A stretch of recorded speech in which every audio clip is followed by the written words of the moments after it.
Hallelujah. ପ୍ରଭୁ ଯୀଶୁଖ୍ରୀଷ୍ଟଙ୍କ ମଧୁର ନାମରେ ସମସ୍ତଙ୍କୁ ପ୍ରେଜ୍ ଦ ଲର୍ଡ।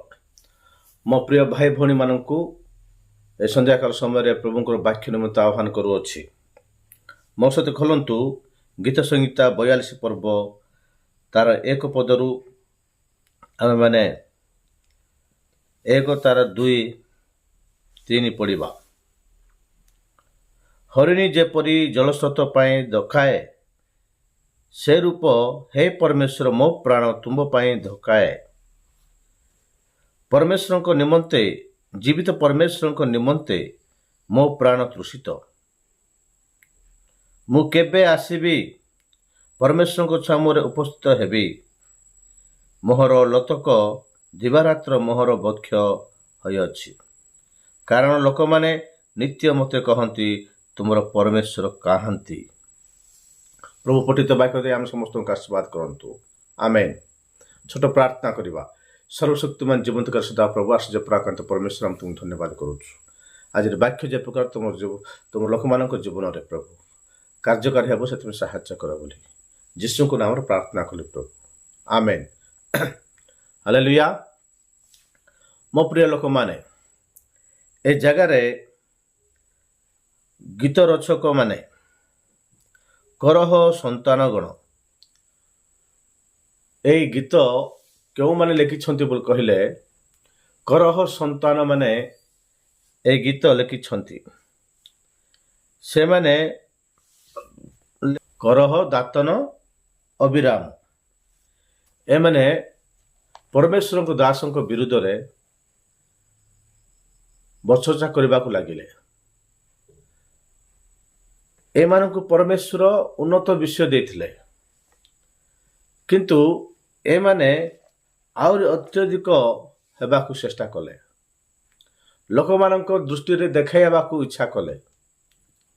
ହେଲେ ଏଇ ଲୋକମାନେ କ'ଣ ହେଇଛନ୍ତି ବୋଲି କହିଲେ, ମଣ୍ଡଳୀ ସମ୍ମୁଖରୁ, ଅର୍ଥାତ୍ ପରମେଶ୍ୱରଙ୍କ ଲୋକମାନଙ୍କ ସମ୍ମୁଖରୁ ଲକ୍ଷ ଲକ୍ଷ ଲୋକମାନେ, ଇସ୍ରାଏଲ ଲୋକମାନଙ୍କ ସମ୍ମୁଖରୁ ଏମାନେ ଜିଅନ୍ତା ପାତାଳକୁ ଯାଇଛନ୍ତି। ପୃଥିବୀ ମୁଖ ଖୋଲିଲା ଆଉ ଏମାନଙ୍କୁ ଜିଅନ୍ତା ଗିଳି ପକାଇଲା। କାରଣ କ'ଣ ବୋଲି କହିଲେ, ଏମାନେ ପରମେଶ୍ୱରଙ୍କ ଦାସମାନଙ୍କ ବିରୁଦ୍ଧରେ ସେମାନେ ଭୁଲ କଲେ। ହାଲେଲୁୟା। ତେଣୁ ସେମାନେ ପରମେଶ୍ୱରଙ୍କର ଦଣ୍ଡରୁ କୌଣସି ପ୍ରକାର ରକ୍ଷା ପାଇଲେ ନାହିଁ। କାରଣ ପ୍ରଭୁ ଆପେ କହିଅଛନ୍ତି, ଦୁଷ୍ଟମାନଙ୍କୁ ଦୁର୍ଦିନ ନିମନ୍ତେ ରଖିଅଛନ୍ତି। ହାଲେଲୁୟା। ଦୁଷ୍ଟମାନଙ୍କୁ ଦୁର୍ଦିନ ନିମନ୍ତେ, ଧାର୍ମିକ ଲୋକମାନଙ୍କୁ ଅନନ୍ତ ସ୍ୱର୍ଗ ରାଜ୍ୟରେ ଆନନ୍ଦ ଦେବା ନିମନ୍ତେ ପ୍ରଭୁ ଗୋଟେ ଦିନ ପ୍ରସ୍ତୁତ କରିଅଛନ୍ତି। ହାଲେଲୁୟା। ହେଲେ ଆପଣମାନଙ୍କୁ ମୁଁ କହିବାକୁ ଚାହେଁ, ଏଠି କରହ ସନ୍ତାନ ମାନେ ଆଉ ସମ୍ପୂର୍ଣ୍ଣ ଭାବରେ ସେମାନେ କ'ଣ ହେଇଥିଲେ ବୋଲି କହିଲେ, କହିବାକୁ ଗଲେ ସେମାନେ ସମ୍ପୂର୍ଣ୍ଣ ଭାବରେ ବିନାଶ ହେଇଯାଇଥିଲେ। କିନ୍ତୁ କରହ ସନ୍ତାନ ମାନେ ପରମେଶ୍ୱରଙ୍କର ଗୌରବ ପ୍ରଶଂସା କରିବା ପାଇଁ, ପରମେଶ୍ୱରଙ୍କ ଗୁଣାନୁବାଦ କରିବା ପାଇଁ, ପରମେଶ୍ୱରଙ୍କ ରାଜ୍ୟର ଅଂଶୀଦାର ହେବା ପାଇଁ ସେମାନେ ପରମେଶ୍ୱରଙ୍କ ଦୟା ପ୍ରାପ୍ତ ହେଲେ। କେମିତି ବୋଲି କହିଲେ, ମୁଁ ତୁମମାନଙ୍କୁ ଜଣାଇବି, ଧ୍ୟାନ ସହିତ ଆମର ଏଇ ବାକ୍ୟରେ ଜଡ଼ିତ ହୁଅନ୍ତୁ ଆଉ ଭିଡ଼ିଓକୁ ମଝିରେ ବନ୍ଦ କରନ୍ତୁ ନାହିଁ। ଆପଣ ଯଦି ଆମର ଏଇ ବାକ୍ୟକୁ 1 ମିନିଟ୍ 2 ମିନିଟ୍ ଶୁଣିବେ ବୋଲି କହିଲେ କିଛି ବୁଝିପାରିବ ନାହିଁ। ଆମର ଏଇ ବାକ୍ୟକୁ, ପ୍ରଭୁଙ୍କର ଏଇ ବାକ୍ୟକୁ ତମେ ପୁରା ଶୁଣିବାକୁ ଚେଷ୍ଟା କରିବାର ଅଛି। କେମିତି ବୋଲି କହିଲେ, କରହ ସନ୍ତାନ ମାନେ ଯେ ପ୍ରକାର କ୍ଷୁଧିତ ତୃଷିତ, ପ୍ରଭୁଙ୍କ ପାଇଁ ଆତୁର, ପ୍ରଭୁଙ୍କ ପାଇଁ ସେମାନେ ଦିବାରାତ୍ର ଜଗି ରହିକରି ପ୍ରଭୁଙ୍କର ଠାରେ ଉଜାଗର ରହୁଥିଲେ, ସେହି ପ୍ରକାର ଆମେମାନେ ମଧ୍ୟ କ'ଣ କରିବାକୁ ପଡ଼ିବ? ପରମେଶ୍ୱରଙ୍କର ଗୌରବ ପ୍ରଶଂସା କରିବା ପାଇଁ ପରମେଶ୍ୱରଙ୍କର ସେହି ସନ୍ନିଧିରେ ଆମେମାନେ କ'ଣ କରିବାକୁ ପଡ଼ିବ? ଜଗି ରହିବାକୁ ପଡ଼ିବ। ହାଲେଲୁୟା। ଏ ଜାଗାରେ ଲେଖା ହେଇଛି, ହରିଣୀ ଯେପରି ଜଳସ୍ରୋତ ପାଇଁ ଦଖାଏ, ସେ ରୂପ ହେ ପରମେଶ୍ୱର ମୋ ପ୍ରାଣ ତୁମ ପାଇଁ ଦଖାଏ। ପ୍ରଭୁ, ତୁମକୁ ମୁଁ ଟିକେ ଦେଖିବି, ତୁମ ପାଖକୁ ମୁଁ ଟିକେ ଆସିବି। ପ୍ରଭୁ, ଆଜି ତୁମର ବାକ୍ୟ ମୁଁ ଶୁଣିବି, ତୁମର ରବ ମୁଁ ଶୁଣିବି। ପ୍ରଭୁ, ତୁମର ବାକ୍ୟ ମୋତେ କିଏ ବୁଝେଇବ ବୋଲି ପରମେଶ୍ୱରଙ୍କ ନିମନ୍ତେ ଆମେ କ'ଣ କରିବାର ଅଛି? ଦଖାଇବାର ଅଛି। ପରମେଶ୍ୱରଙ୍କ ପାଇଁ ଆତୁର ହେବାର ଅଛି। ହରିଣୀ ଯେପରି ଜଳସ୍ରୋତ ପାଇଁ ଦଖାଇବ, ସେ ରୂପେ ହେ ପରମେଶ୍ୱର ମୋ ପ୍ରାଣ ତୁମ ପାଇଁ ଦଖାଉଛି। ହରିଣକୁ ଯେ ପ୍ରକାର ଶୋଷ ଲାଗିବା ସମୟରେ ସେ ଜଳ କେଉଁ ଜାଗାରେ ଥିଲେ ସେ ଜାଗାକୁ ଡେଇଁ ଡେଇଁ ଶୀଘ୍ର ଯିବାକୁ ଚେଷ୍ଟା କରିବ। ସେହି ପ୍ରକାର ପରମେଶ୍ୱରଙ୍କ ବାକ୍ୟ ଯେଉଁ ଜାଗାରେ କୁହାଯାଉଛି, ଆଜେ ବାଜେ କଥା ଗୁଡ଼ାକ ଶୁଣିବାକୁ ଯାଉ ନାହିଁ। କଳ୍ପିତ କାହାଣୀ ଗୁଡ଼ାକ, ଆଉ ବୁଢ଼ୀ ବୁଢ଼ା ମାନଙ୍କର ଗଳ୍ପ ଗୁଡ଼ାକ ଶୁଣିବାକୁ ଯାଉ ନାହିଁ। ବର୍ତ୍ତମାନ ଗଳ୍ପ ଶୁଣିବାର ସମୟ ନୁହେଁ, କଳ୍ପିତ କାହାଣୀ ଶୁଣିବାର ସମୟ ନୁହେଁ। ବର୍ତ୍ତମାନ ପରମେଶ୍ୱରଙ୍କ ନିମନ୍ତେ ଦଖାଇବାର ସମୟ। ପରମେଶ୍ୱରଙ୍କ ନିମନ୍ତେ ସଦାପ୍ରଭୁ ପରମେଶ୍ୱରଙ୍କର ଆଗମନ ସମୟ ପର୍ଯ୍ୟନ୍ତ ଆମେମାନେ ଜାଗି ରହିବା ସମୟ। ଆଉ ଏ ଶେଷ ସମୟରେ ଆପଣମାନଙ୍କୁ ଆଉ ସମୟ ଅଛି ବୋଲି ଭାବ ନାହିଁ। ଏ ଶେଷ ସମୟ ମନୁଷ୍ୟକୁ ଦେଖନ୍ତୁ, ଆଜିକାଲି ଆମେ ଦେଖିବା ମନୁଷ୍ୟକୁ ଜମା ସମୟ ଅଣ୍ଟୁ ନାହିଁ।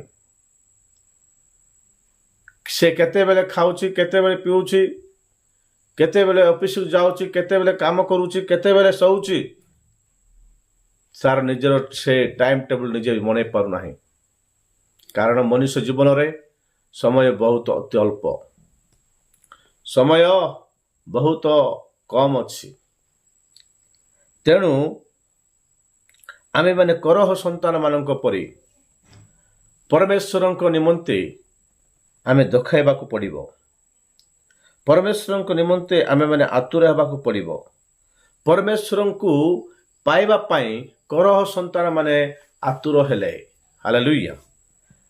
କ'ଣ ପାଇଁ ବୋଲି କହିଲେ, ସେମାନଙ୍କର ପ୍ରାଣ ପରମେଶ୍ୱରଙ୍କୁ ଖୋଜୁଥିଲା। ହରିଣୀ ଯେ ପ୍ରକାର ଜଳସ୍ରୋତ ପାଇଁ ଖୋଜି ଖୋଜି ବୁଲୁଥିଲା, ସେ ପ୍ରକାର ଏହି ଶେଷ ଦିନ ମାନଙ୍କରେ ପ୍ରଭୁଙ୍କ ଲୋକମାନଙ୍କ ପରମେଶ୍ୱରଙ୍କର ଆବଶ୍ୟକ ଅଛି। ପ୍ରଭୁଙ୍କ ଲୋକମାନଙ୍କ ଜୀବନରେ ପରମେଶ୍ୱରଙ୍କର ଆବଶ୍ୟକ ବହୁତ ଅଛି। ତେଣୁ ଆମମାନଙ୍କର ପ୍ରାଣ ପରମେଶ୍ୱରଙ୍କ ନିମନ୍ତେ ଦଖାଇବାକୁ ପଡ଼ିବ। ପରମେଶ୍ୱରଙ୍କୁ ଖୋଜିବାକୁ ପଡ଼ିବ, ପରମେଶ୍ୱରଙ୍କୁ ଡାକିବାକୁ ପଡ଼ିବ, ପରମେଶ୍ୱରଙ୍କ ଉପରେ ଭରସା କରିବାକୁ ପଡ଼ିବ। ହାଲେଲୁୟା।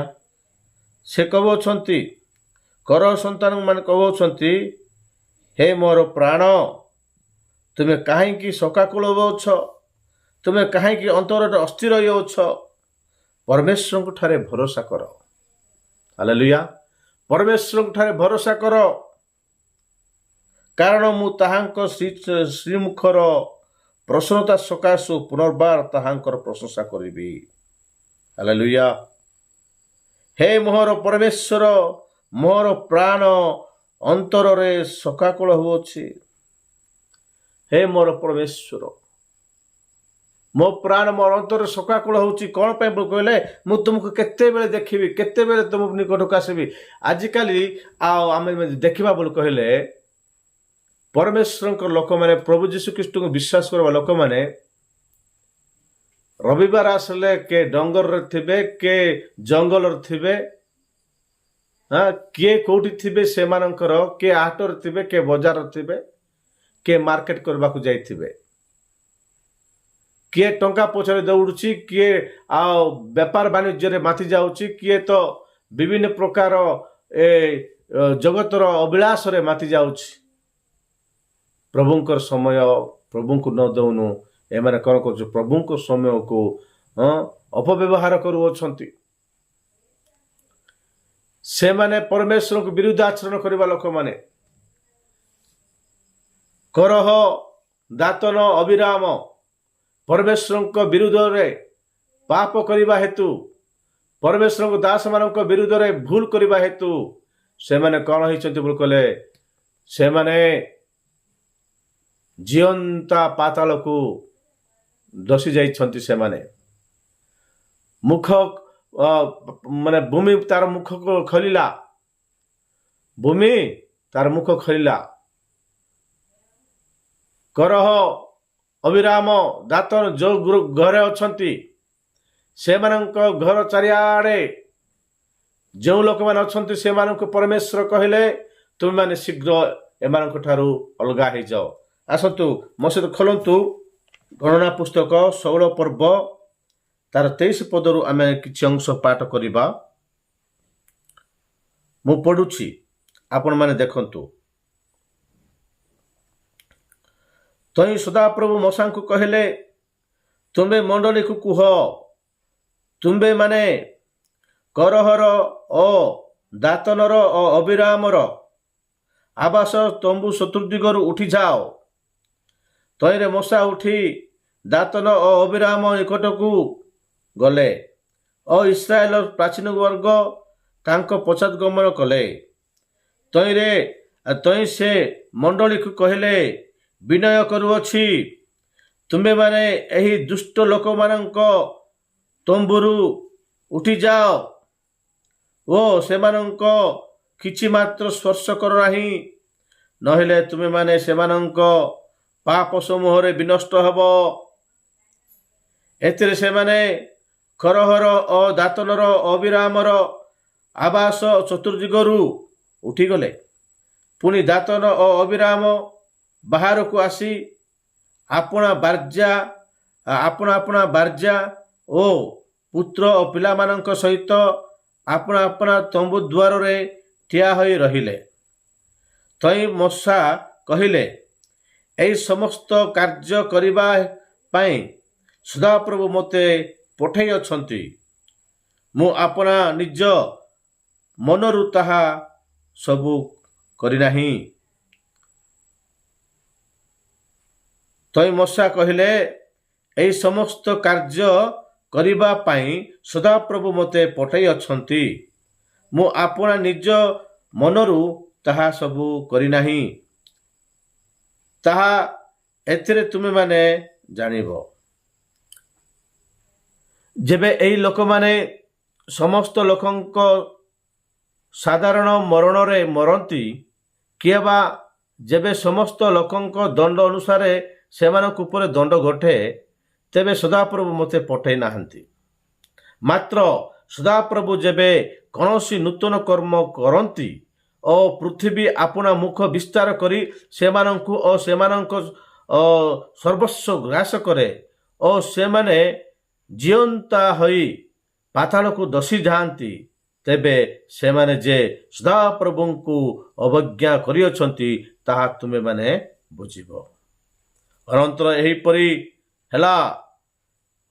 ଏହିପରି ହେଲା ଯେ ସେ ଏହି କଥା କହିବାର ସମାପ୍ତ କରନ୍ତେ ସଦାପ୍ରଭୁଙ୍କ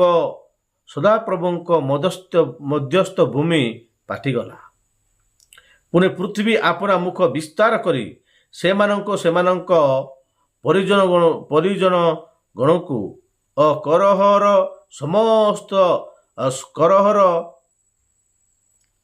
ସପକ୍ଷ ସମସ୍ତ ଲୋକଙ୍କୁ ଓ ସେମାନଙ୍କ ସକଳ ସମ୍ପତ୍ତି ଗ୍ରାସ କଲା। ଏହି ରୂପେ ସେମାନେ ଓ ସେମାନଙ୍କର ସମସ୍ତ ପରିଜନ ଜିଅନ୍ତା ଥାଉ ଥାଉ ପାତାଳକୁ ଧସିଗଲେ ଓ ପୃଥିବୀ ସେମାନଙ୍କ ଉପରେ ଆଚ୍ଛାଦନ କଲା। ତହିଁରେ ସେମାନେ ସମାଜ ମଧ୍ୟରୁ ଲୁପ୍ତ ହେଲେ। ପୁଣି ସେମାନେ ସେମାନଙ୍କ ରବ ସେମାନଙ୍କ ଚତୁର୍ଦିଗସ୍ଥ ସମସ୍ତ ଇସ୍ରାଏଲର ପଳାୟନ କଲେ। ପୁଣି ସେମାନଙ୍କ ରବରେ ସେମାନଙ୍କ ଚତୁର୍ଦିଗସ୍ଥ ସମସ୍ତ ଇସ୍ରାଏଲ ପଳାୟନ କଲେ। ଯେ ସବୁ ଯେହେତୁ ସେମାନେ କହିଲେ କେଜାଣି ପୃଥିବୀ ଆମମାନଙ୍କୁ ଗ୍ରାସ କରିବ। ଏ ଉତ୍ତାରେ ସଦାପ୍ରଭୁଙ୍କ ଠାରୁ ଅଗ୍ନି ନିର୍ଗତ ହୋଇ ଧୂପ ଉତ୍ସର୍ଗକାରୀ ସେହି 250 ଲୋକଙ୍କୁ ଗ୍ରାସ କଲା। ହାଲେଲୁୟା।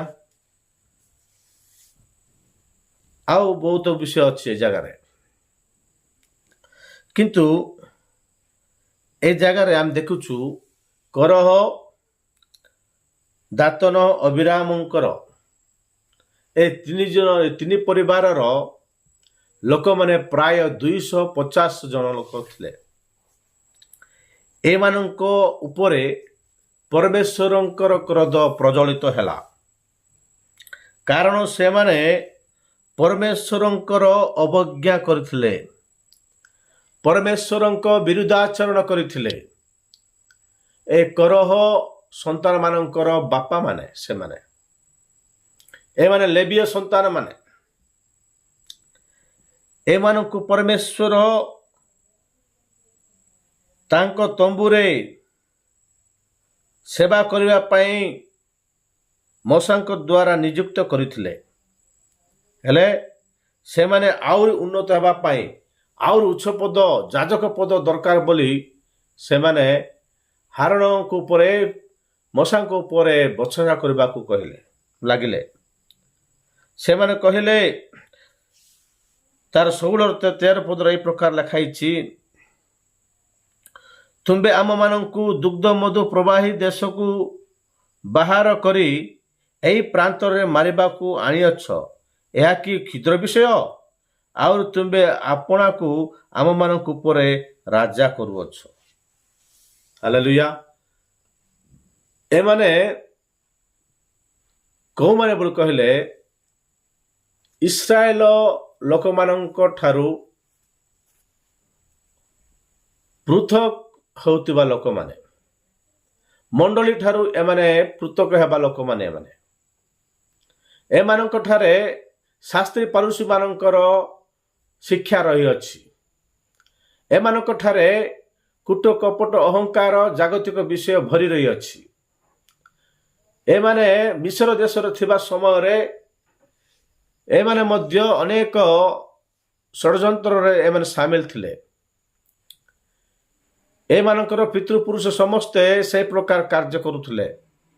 ତଥାପି ପରମେଶ୍ୱର କରହ ସନ୍ତାନମାନଙ୍କୁ ରକ୍ଷା କରିବାକୁ ଯୋଜନା କରିଥିବାରୁ, ଏଫେସୀୟ ପୁସ୍ତକ ଅନୁସାରେ ପୂର୍ବରୁ ପରମେଶ୍ୱର ସେମାନଙ୍କୁ ମନୋନୀତ କରିଥିବାରୁ ଏମାନଙ୍କର ବାପା ମା ମାନଙ୍କୁ, ଏମାନଙ୍କର ଲୋକମାନଙ୍କୁ ଜିଅନ୍ତା ପାତାଳରେ ଦୋଷେଇ ଦେଲେ।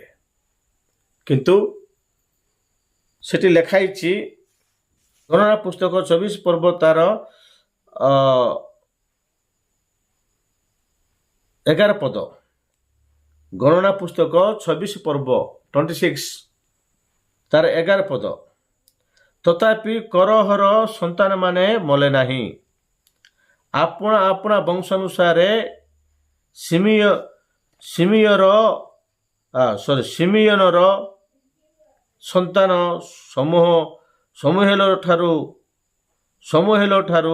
ସମୁଏଲର ବଂଶ, ଜାମିନ ବଂଶ, ଜାକିନ ଠାରୁ ଜାକିନ ବଂଶ, ଏମିତି ବଢ଼ି ବଢ଼ି ବଢ଼ି ବଢ଼ି କରହ ସନ୍ତାନ ମାନେ ଆହୁରି ବଢ଼ିଗଲେ। ଏ 250 ଜଣ କରହ, ଅବିରାମ, ଦାତନଙ୍କର ଲୋକମାନେ 250 ଜଣ ଜିଅନ୍ତା ଆଉ କ'ଣ ହେଲେ, ପାତାଳକୁ ଚାଲିଗଲେ। ଜିଅନ୍ତା ଅଗ୍ନି ସେମାନଙ୍କୁ ଗ୍ରାସ କରି ପାତାଳ ଭିତରକୁ ଦୋଷେଇ ଦେଲା। ତାପରେ ସେଠି କ'ଣ ହେଇଛି ବୋଲି କହିଲେ, ଷ୍ଟୋରି ବିଷୟବସ୍ତୁ କେମିତି ହେଇଛି ବୋଲି କହିଲେ, ସେମାନଙ୍କର ମୋଶେ କହିଲେ, ସେମାନଙ୍କୁ ମଣ୍ଡଳୀକୁ ମୋଶେ କହିଲେ, ମୁଁ ବିନୟ କରୁଅଛି। ତ ସେ ମଣ୍ଡଳୀକୁ କହିଲେ, ବିନୟ କରୁଅଛି, ତୁମେ ମାନେ ଏହି ଦୁଷ୍ଟ ଲୋକମାନଙ୍କ ସମ୍ମୁଖରୁ ଉଠିଯାଅ ଓ ସେମାନଙ୍କ କିଛି ମାତ୍ର ସ୍ପର୍ଶ କର ନାହିଁ, ନହେଲେ ତୁମେମାନେ ସେମାନଙ୍କ ପାପ ସମୂହରେ ବିନଷ୍ଟ ହେଇଯିବ। ହାଲେଲୁୟା। ଏମାନଙ୍କୁ ତୁମେ ସ୍ପର୍ଶ କରିବ ନାହିଁ, ଏମାନଙ୍କର ଜିନିଷ କୌଣସି ଜିନିଷ ତୁମେ ଛୁଇଁବ ନାହିଁ, କାରଣ ଏମାନଙ୍କର ସନ୍ତାନ ସନ୍ତତି ପିଲା ଜିଲା ସବୁ କ'ଣ ହେବେ? ପାତାଳରେ ଦଶିଯିବେ। ହାଲେଲୁୟା। ତେଣୁ ତୁମେମାନେ ହେ ମଣ୍ଡଳୀ, ତୁମେମାନେ ସେମାନଙ୍କ ପାଖରେ ରୁହ ନାହିଁ। ସେମାନଙ୍କୁ ଆମର ନିଜର ଲୋକ ବୋଲି ଭାବିକିରି ସେମାନଙ୍କ ସାଙ୍ଗରେ ଯଦି ରହିବ, ତାହେଲେ ତୁମେମାନେ ମଧ୍ୟ ସେମାନଙ୍କର ପାପ ସମୂହରେ ଅଂଶୀଦାର ହୋଇକରି ବିନଷ୍ଟ ହେଇଯିବାର ସମ୍ଭାବନା 100%, ମାନେ 100% ଚାନ୍ସ ଅଛି, ସୁଯୋଗ ଅଛି। ପ୍ରଭୁ ତୁମମାନଙ୍କ ଉପରେ ମଧ୍ୟ କ୍ରୋଧାନ୍ୱିତ ହେଇପାରନ୍ତି। ପ୍ରଭୁ ତୁମମାନଙ୍କୁ ମଧ୍ୟ ସେମାନଙ୍କର ପ୍ରତିଫଳ ଦେଇପାରନ୍ତି। ତେଣୁ ଜାଗ୍ରତ ହେଇଯାଅ ମଣ୍ଡଳୀ ବୋଲି ମଶା କହିଲେ। ସଦାପ୍ରଭୁ ପରମେଶ୍ୱର ମୋତେ ପଠାଇ ଅଛନ୍ତି ବୋଲି ତୁମେମାନେ ବିଶ୍ୱାସ କରୁଛ। ଏମାନେ ଯେମିତି ବିଶ୍ୱାସ କରିବେ, ମଣ୍ଡଳୀ ଯେମିତି ବିଶ୍ୱାସ କରିପାରିବ, ସମସ୍ତ ମଣ୍ଡଳୀ କେହି ବି ଡାଉଟ୍ ଯଦି କରିବ ମୋତେ ପ୍ରଭୁ ପଠାଇ ନାହାନ୍ତି ବୋଲି, ଯଦି ଏମାନେ ଡାଉଟ୍ କଲେ, 250 ଲୋକମାନେ, ଦାତନ, ଅବିରାମ ଆଉ କରହ ସନ୍ତାନ ମାନେ, କରହ ଲୋକମାନେ, କରହ ଗ୍ରୁପ, ଏମାନଙ୍କ ସାହାଯ୍ୟକାରୀ ଗ୍ରୁପ ମାନେ, ଏମାନଙ୍କର ବନ୍ଧୁବାନ୍ଧବ, ଜାତି କୁଟୁମ୍ବ କେହି ମଧ୍ୟ କରହ ସପୋର୍ଟିଂ ଯେତେ ଲୋକ ଅଛନ୍ତି ସମସ୍ତେ 250 ଲୋକ, ଆଉ ଅଧିକ ଥିବେ କି କ'ଣ କି ଆମେ ଜାଣିନୁ, ସେମାନେ ପରମେଶ୍ୱରଙ୍କ ବିରୁଦ୍ଧରେ ଭୁଲ କରିଥିବାରୁ ସେମାନଙ୍କ ସହିତ ସେମାନେ ପାତାଳକୁ ଦଶିଗଲେ। ହାଲେଲୁୟା। କିନ୍ତୁ ଏ କରହ ସନ୍ତାନ ମାନଙ୍କ ମଧ୍ୟରୁ କେତେକ ଅନୁଗ୍ରହ ପାତ୍ର ଲୋକମାନେ ପରମେଶ୍ୱରଙ୍କର ଗୃହକୁ ଯିବା ପାଇଁ ସେମାନଙ୍କର ଜୀବନର ପ୍ରଭୁ କାର୍ଯ୍ୟ କଲେ। ହାଲେଲୁୟା। ସମସ୍ତେ ମରିଗଲେ ନାହିଁ। ବାକ୍ୟରେ ଲେଖା ହେଇଛି ସେମାନଙ୍କର ସମସ୍ତ ବଂଶ, ତାଙ୍କ ସମସ୍ତ ବଂଶ ଲୁପ୍ତ ହେଇଗଲା ବୋଲି ଲେଖା ହେଇଛି। କିନ୍ତୁ ପରମେଶ୍ୱର କ'ଣ କଲେ? ସେମାନଙ୍କୁ ଅବଶିଷ୍ଟ ରଖି ଅଛନ୍ତି। ହାଲେଲୁୟା। ପୃଥିବୀ ସେମାନଙ୍କୁ ଗ୍ରାସ କଲା, ସେମାନଙ୍କୁ ଗିଳି ପକେଇଲା, ତଥାପି କରହର ସନ୍ତାନ ମାନେ ସମସ୍ତେ କ'ଣ ହେଲେ ନାହିଁ? ବିନାଶ ହେଲେ ନାହିଁ। ହାଲେଲୁୟା। ତଥାପି କରହର ସନ୍ତାନ ମାନେ ମଲେ ନାହିଁ। କେତେ ଜଣ ଥିଲେ? ଏ କରହ ସନ୍ତାନ ମାନେ, କରହ ଏମାନେ ଯେତିକି ଏ 3ଟା ପରିବାର, ଦାତନ, ଅବିରାମ, କରହ, ଏମାନଙ୍କର ପରିବାର, ଏମାନଙ୍କ ଘର ଚାରିଆଡ଼େ ଏମାନେ ଛିଡ଼ାଇଥିଲେ। ପରମେଶ୍ୱରଙ୍କ ଦାସ କହିଲେ, ଆମମାନଙ୍କୁ ସାଧାରଣ ଲୋକମାନଙ୍କୁ ଆସିବା ମରଣ ଯଦି ଏମାନଙ୍କୁ ଆସିବ, ସାଧାରଣ ଲୋକମାନଙ୍କୁ ଆସୁଥିବା ଦଣ୍ଡ ଯଦି ଏମାନଙ୍କୁ ଆସିବ, ତାହେଲେ ମୋତେ ପ୍ରଭୁ ପଠେଇ ନାହାନ୍ତି। ଜାଣ, କାଳେ ଯଦି ପରମେଶ୍ୱର କୌଣସି ଗୋଟେ ନୂତନ କାର୍ଯ୍ୟ ଯଦି କରିବେ, ଏମିତି ଯଦି ହେବ, କେମିତି? କାଳେ ପରମେଶ୍ୱର ଯଦି ଗୋଟେ ନୂତନ କାର୍ଯ୍ୟ କରିବେ, ପୃଥିବୀ ଆପଣା ମୁଖ ପିଠାଇକରି ଏମାନଙ୍କୁ ଯଦି ଗ୍ରାସ କରିବ, ତାହେଲେ ଏମାନେ ଜିଅନ୍ତା ପାତାଳକୁ ଧସିଯିବେ। ପାତାଳକୁ ଧସି ଯାଆନ୍ତି। ତେବେ ସେମାନେ ଯେବେ ସଦାପ୍ରଭୁଙ୍କୁ ଅବଜ୍ଞା କରିଅଛନ୍ତି ତାହା ତୁମେମାନେ ଜାଣିବ। ହାଲେଲୁୟା। ଏମାନେ ପରମେଶ୍ୱରଙ୍କ ବିରୁଦ୍ଧରେ ପାପ କରିଛନ୍ତି, ତେଣୁ ଏମାନେ ଜିଅନ୍ତା କ'ଣ ହେଉଛନ୍ତି? ପାତାଳକୁ ଧସି ଯାଇଛନ୍ତି। ତେଣୁ ମୋତେ ପରମେଶ୍ୱର ପଠେଇଛନ୍ତି ବୋଲି ମଣ୍ଡଳୀ ଜାଣିବ। ପ୍ରେଜ୍ ଦ ଲର୍ଡ। ଯେତେବେଳେ ପାରଙ୍କ ନିକଟକୁ ପ୍ରଭୁ ମୋତେ ପଠେଇଲେ, ମୋତେ ଆହରଣଙ୍କୁ ପଠେଇଲେ, ସେତେବେଳେ ଏମାନେ କୋଉଠି ଥିଲେ? ଅଭିଯୋଗ କରିବା ନଥିଲେ କି? ଯେତେବେଳେ ସୁପସାଗର 2 ଭାଗ ହୋଇ ଶୁଷ୍କ ହେଇଗଲା, ଏପଟ ଗୋଟେ କାନ୍ତ ଏପଟ ଗୋଟେ କାନ୍ତ ହେଇକରି ପାଣି ଠିଆ ହେଇଗଲା, ପରମେଶ୍ୱରଙ୍କ ଆଶ୍ଚର୍ଯ୍ୟ କର୍ମ ଦେଖିଲେ ଏମାନେ। ସେତେବେଳେ କ'ଣ କଲେ ଏମାନେ? ଯେତେବେଳେ ପଥରରୁ ପାଣି ବାହାରିଲା, ମରୁଭୂମିରେ ଝର ବାହାରିଲା ମାନେ ନଦୀ ଗୁଡ଼ାକ ବାହାରିଲେ ସେତେବେଳେ ଏମାନେ କେତେ କାହିଁ ଅଭିଯୋଗ କରିବାକୁ ନଥିଲେ। ମାତ୍ର ଏବେ ଏମାନଙ୍କୁ ପଦବୀ ଦେଇକରି ଏମାନଙ୍କୁ କାର୍ଯ୍ୟ ଦେଇକରି ଏମାନଙ୍କୁ ପରମେଶ୍ୱରଙ୍କର ମନ୍ଦିରରେ ଆବାସରେ କାମ ଦେଇକରି ଭଲ ଭାବରେ ରଖିବାକୁ ଦୁଗ୍ଧ ମଧ୍ୟ ପ୍ରବାହିତ ଦେଶକୁ ନେଉଥିବା ସମୟରେ ଏମାନେ ପରମେଶ୍ୱରଙ୍କ ଲୋକମାନଙ୍କ ବିରୁଦ୍ଧରେ ପ୍ରଭୁଙ୍କ ଦାସମାନଙ୍କ ବିରୁଦ୍ଧରେ କଥା କହୁଛନ୍ତି। ତେଣୁ ପରମେଶ୍ୱର ସେମାନଙ୍କୁ କ'ଣ କଲେ? ଜିଅନ୍ତା ପାତାଳକୁ ଦୋଷେଇ ଦେଲେ। ଜିଅନ୍ତା ମୋର ପ୍ରିୟ ଲୋକମାନେ, ସେଥିମଧ୍ୟରୁ କେତେକ ସାନ ସାନ ପିଲାମାନେ ହେଇଥାଇ ପାରନ୍ତି ବା ବୟସପ୍ରାପ୍ତ ଲୋକମାନେ 20ରୁ 30 ବର୍ଷ ବୟସ ମଧ୍ୟରେ ଥିବା ଯୁବା ଯୁବତୀ ମାନେ ସେମାନେ କ'ଣ କରିଅଛନ୍ତି ବୋଲି କହିଲେ ଏକ ଜ୍ଞାନର କାର୍ଯ୍ୟ କରିଅଛନ୍ତି। ହାଲେଲୁୟା। ଏକ ଜ୍ଞାନର କାର୍ଯ୍ୟ କରିଅଛନ୍ତି। ତାହା କ'ଣ ବୋଲି କହିଲେ ଏ ଆବାସ ତମ୍ବୁରେ ଗୋଟିଏ ବେଦୀ ଥିଲା। ସେ ବେଦୀ ଉପରେ ହୋମ ବଳି ସବୁ ଦଗ୍ଧ କରାଯାଉଥିଲା। ସେ ବେଦୀରେ 4ଟି ଶୃଙ୍ଗ ଥିଲା। ହାଲେଲୁୟା। ତାହା ପରମେଶ୍ୱରଙ୍କ ପବିତ୍ର ସ୍ଥାନରେ ଥିଲା। ଏବେ କ'ଣ କରିଛନ୍ତି ଏମାନେ ତମ୍ବୁ ମାନେ ତାଙ୍କ ଘର ଠାରୁ ଏମାନେ ଦୌଡ଼ି ଯେଉଁ ଜାଗା ଗଲେ ସେ ଜାଗାରେ ଆଉ ଭୂମି କ'ଣ ହୋଇଯାଉଛି ପାଟି ଯାଉଛି। ଆଉ ପାଟି ଯାଇକରି ଲୋକମାନେ ସେଠି ଫଟ କରି ପଡ଼ି ଯାଉଛନ୍ତି। ସେମାନେ ଠିଆ ସେମାନେ କ'ଣ ହେଉଛନ୍ତି? ଭୂମିରେ ଧସି ଯାଉଛନ୍ତି। ଏମାନେ ଗଛର ଛଡ଼ିଲେ ଗଛ ସହିତ ଧସି ଯାଉଛନ୍ତି। ଏମାନେ ପାହାଡ଼ର ଛଡ଼ିଲେ ପାହାଡ଼ ସହିତ ଧସି ଯାଉଛନ୍ତି। ଏମାନେ ଯୁଆଡ଼େ ଯିବେ ସିଆଡ଼େ ଭୂମି କ'ଣ ହେଉଛି? ପାଟି ଯାଉଛି।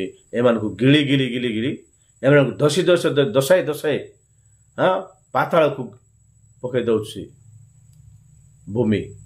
ହାଲେଲୁୟା। ହେଲେ ଏମାନେ ସମସ୍ତେ ମରିଯାଉଛନ୍ତି।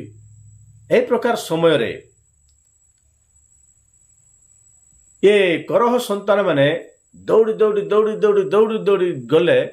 ଯାଇକରି ସେମାନେ କ'ଣ କଲେ ବୋଲି କହିଲେ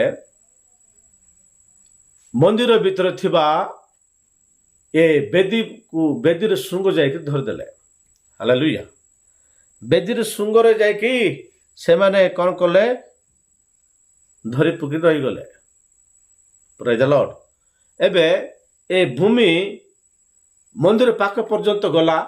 ମନ୍ଦିର ପାଖକୁ ଯାଇକରି ଆଉ ପାଟଲା ନାହିଁ। ପ୍ରେଜ୍ ଦ ଲର୍ଡ।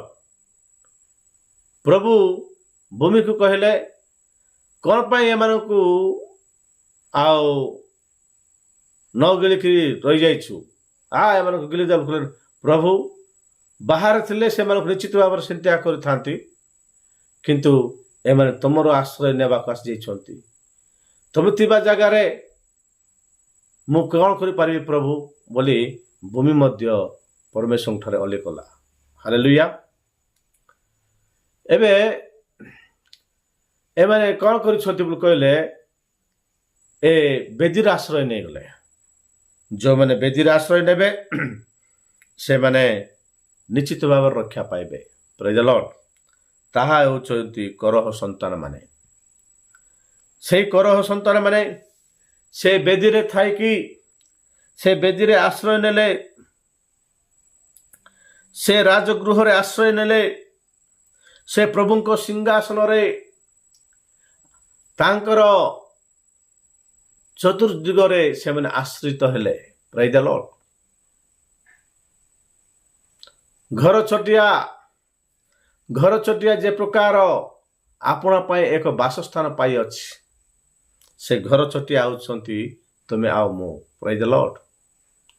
ସେ ଘର ଛୋଟିଆ କ'ଣ କରିଛନ୍ତି ବୋଲି କହିଲେ ନିଜ ପାଇଁ ଗୋଟିଏ ଆଶ୍ରୟ ପାଇଅଛି। ସେ ଆଶ୍ରୟ ହେଉଛି ପରମେଶ୍ୱରଙ୍କର ବେଦୀ। ପ୍ରେଜ୍ ଦ ଲର୍ଡ। ପରମେଶ୍ୱରଙ୍କର ଅଟ୍ଟାଳିକା,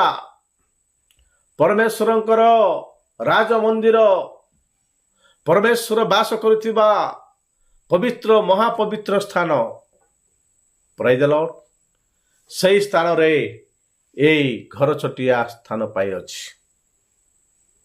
ସେ କହୁଅଛି, ହେ ମୋହର ପ୍ରାଣ ସଦାପ୍ରଭୁ ପରମେଶ୍ୱରଙ୍କ ଠାରେ ଭରସା ରଖିଥା ଭରସା ପରମେଶ୍ୱରଙ୍କ ଠାରେ, ସେ ତମର ସହାୟ ହେବେ।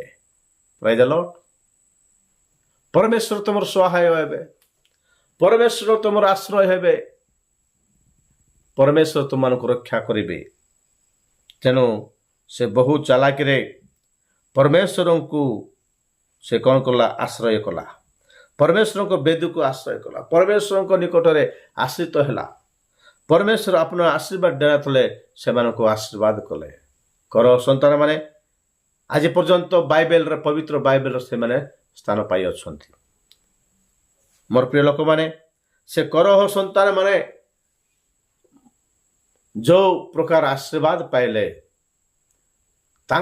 ସେମାନଙ୍କ ସ୍ଥାନରେ ଆମେମାନେ ମଧ୍ୟ ଅଛୁ। ସାରା ପୃଥିବୀର ଆଦମ ବଂଶ ମାନେ, ଆଦମର ଠାରୁ ବାହାରିଥିବା ସମସ୍ତ ମାନବ ଜାତି ଆଜି ସେ ପ୍ରକାର ଶାପଗ୍ରସ୍ତ ହୋଇଥିଲା। ପ୍ରଭୁ ଯୀଶୁ ତାଙ୍କ ରକ୍ତ ଘେଣି ମହାପବିତ୍ର ସ୍ଥାନରେ ଢାଳି ଦେଲେ। ସେତେବେଳେ ଆମେମାନେ ରକ୍ଷା ପ୍ରାପ୍ତ ହେଲୁ। ତେଣୁ ଆଜିର ବାକ୍ୟ ତୁମମାନଙ୍କ ଜୀବନରେ କାର୍ଯ୍ୟକାରୀ ହେଇଛି ବୋଲି ମୁଁ ବିଶ୍ୱାସ କରୁଛି।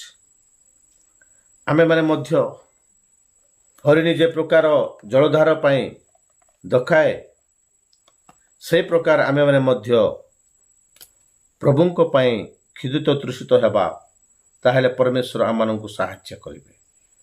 ଯେଉଁମାନେ ପରମେଶ୍ୱରଙ୍କ ଠାରେ ଭରସା କରିବେ, ଯେଉଁମାନେ ପରମେଶ୍ୱର ଠାରେ ବିଶ୍ୱାସ କରିବେ, ଯେଉଁମାନେ ପରମେଶ୍ୱରଙ୍କର ବେଦୀର ଆଶ୍ରୟ ନେବେ, ତାହେଲେ ପରମେଶ୍ୱର ନିଶ୍ଚିତ ଭାବରେ ସେମାନଙ୍କୁ କ'ଣ କରିବେ? ପରମେଶ୍ୱରଙ୍କ ବେଦୀର ଆଶ୍ରୟ ନେଲେ ପ୍ରଭୁ ଆଉ ସେମାନଙ୍କୁ ଦଣ୍ଡ ଦେବେ ନାହିଁ। ପ୍ରେଜ୍ ଦ ଲର୍ଡ। କିନ୍ତୁ ଆମେମାନେ ଜଗତର ଯଦି ଆଶ୍ରୟ ନେବା, ଲୋକମାନଙ୍କ ଉପରେ ଯଦି ଭରସା କରିବା, ନିଶ୍ଚିତ ଭାବରେ ତୁମେ ଯେଉଁ ଜାଗା ଗଲେ ମଧ୍ୟ ତୁମକୁ ପ୍ରଭୁ ଛାଡ଼ିବେ ନାହିଁ। ହାଲେଲୁୟା। ଆମୋସ ପୁସ୍ତକର ଲେଖା ଅନୁସାରେ ତୁମେ ଆକାଶ ଉପରକୁ ଯାଅ, ସମୁଦ୍ର ଭିତରେ ଥାଅ, ଯେକୌଣସି ଜାଗାରେ ଥାଅ, ସେଇ ଦଣ୍ଡର ଦିନରେ ତୁମକୁ ଆଉ କେହି ରକ୍ଷା କରିପାରିବ ନାହିଁ। ହାଲେଲୁୟା। ତେଣୁ ଆଜିର ବାକ୍ୟ ତୁମମାନଙ୍କ ଜୀବନ କାର୍ଯ୍ୟକାରୀ ହେଇଛି ବୋଲି ମୁଁ ବିଶ୍ୱାସ କରୁଅଛି। ଆସନ୍ତୁ ମୋ ସହିତ ପ୍ରାର୍ଥନା କରିବା। ଆସନ୍ତୁ ଆମେମାନେ ସମସ୍ତେ ପ୍ରାର୍ଥନା କରିବା। ମୋ ସହିତ ପ୍ରାର୍ଥନା କରନ୍ତୁ। ସର୍ବଶକ୍ତିମାନ ଜୀବନ୍ତକାର ସଦା ପ୍ରଭୁ ଆଶ୍ଚର୍ଯ୍ୟ ପରାକ୍ରାନ୍ତ ପରମେଶ୍ୱର, ଆମେ ତୁମକୁ ଧନ୍ୟବାଦ କରୁଛୁ। ଆଜିର ବାକ୍ୟ ଅନୁସାରେ ପରମେଶ୍ୱର, ଆମେ ଯେ ପ୍ରକାର କରହ ସନ୍ତାନମାନଙ୍କ ପରି ଆଶ୍ରିତ ହୋଇପାରିବୁ, କରହ ସନ୍ତାନମାନଙ୍କ ପରି ଆଶୀର୍ବାଦ ପ୍ରାପ୍ତ ହୋଇପାରିବୁ, ପ୍ରଭୁ ତୁମର ବେଦୀର ଆଶ୍ରୟ ନେବୁ, ସେଥିପାଇଁ ସାହାଯ୍ୟ କର। ତୁମର ଆଶୀର୍ବାଦ ଦେଉଥିଲା ଆମେ ଆଭର ରହିବୁ, ସେଥିପାଇଁ ସାହାଯ୍ୟ କର। ଆମମାନଙ୍କୁ ତୁମ ସୁରକ୍ଷା ପ୍ରଦାନ କର ବୋଲି, ଏହି ଅନ୍ଧକାରରୁ ମାୟା ଜାଳରୁ ପ୍ରଭୁ ଆମକୁ ରକ୍ଷା କର ବୋଲି ଯୀଶୁଙ୍କ ନାମରେ ପ୍ରାର୍ଥନା କଲେ ପ୍ରଭୁ। ଆମେନ୍। ଆମେନ୍। ପ୍ରେଜ୍ ଦ ଲର୍ଡ।